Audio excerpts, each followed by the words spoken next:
Order! Order! You are an incorrigible delinquent at times. Behave yourself, man!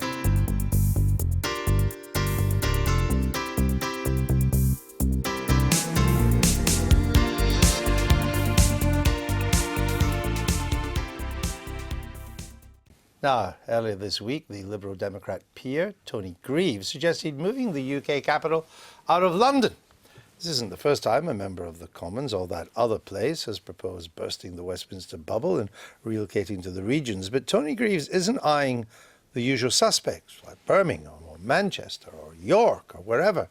Instead, he's proposed moving the seat of government not to an existing city, but to a brand new one.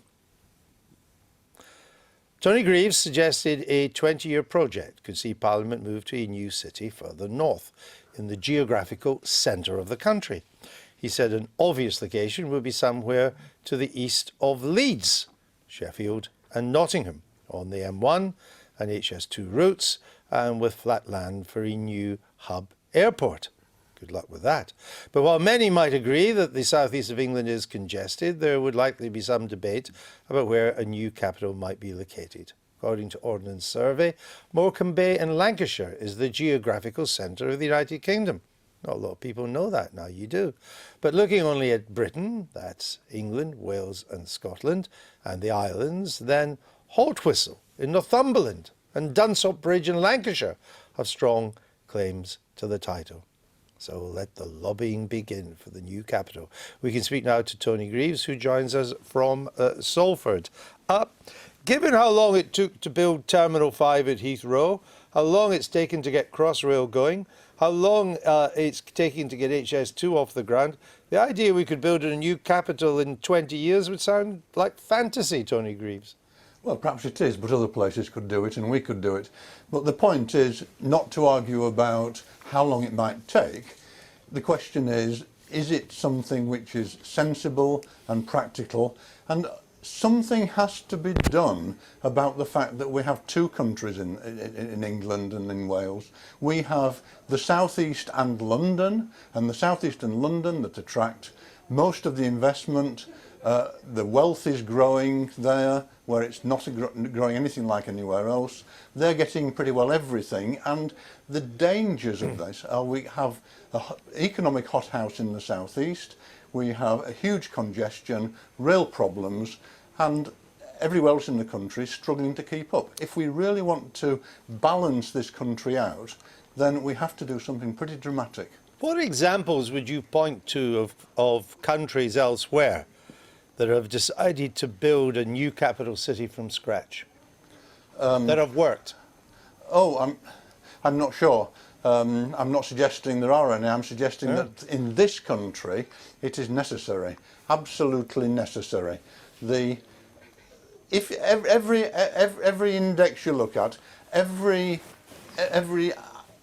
you look at, if you look at the number of people on social security, on number of people who go to food banks, the number of people who are out of work, there is a huge discrepancy between London and the southeast and the rest of the country.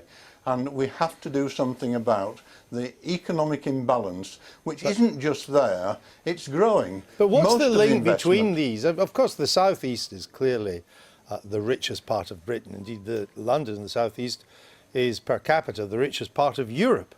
But what's the evidence that's because it's the seat of government that makes it that, as opposed to being the seat of finance, which makes it, which has got a lot of high incomes, proximity to Europe, and all the rest of it? Why link it to government? Everything. It's obviously everything. But one of the reasons, not the only reason, but one of the reasons why London is so preeminent in everything is that it is the seat of government.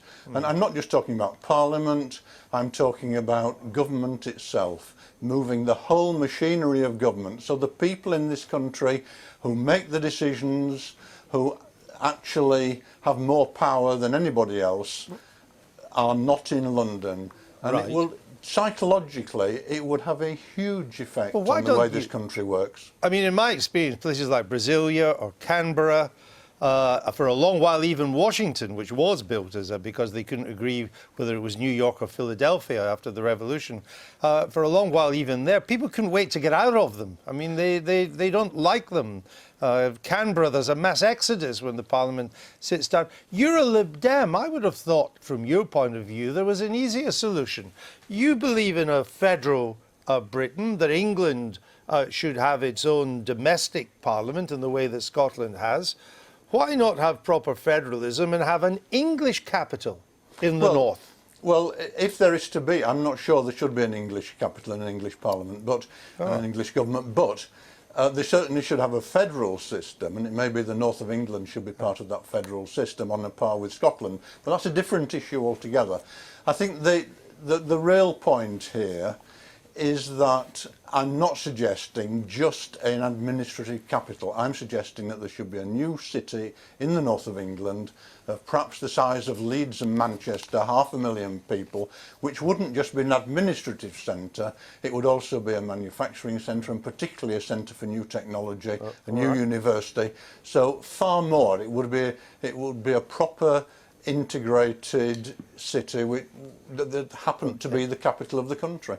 Tony Greaves, thanks for coming on, explaining your idea, joining us there. What do you make of that? Well, this architecture firm had an idea of moving Parliament to Bristol while they were renovating, and they produced these beautiful kind of plans. And a critic of it said, these MPs, they wouldn't even move to Buckingham Palace when that was on the table. They won't move anywhere. They're so wedded to the palace, and they're so wedded to where they are, that, you know, the idea that they would up sticks and go to Lancashire is completely unthinkable. Mystifying and time wasting. I mean, look, he's identified a problem, which is national inequality. He's identified a strange solution that sees upending the entire way the country works in a completely unproductive fashion. I think, bluntly, what most people want is effective and smart government, and I'm not sure by bringing in the boxes to move lots of civil servants around, disperse them all around the country in the north of England, we are going to get better government, and I don't think that creates a more equal Britain. I just think. Do you think they should all work from home? Is that what you mean by smart government? No, okay. We need to leave it there. It's probably a long shot there, but we like to deal in long shots on the Daily Politics. I've been getting away with it.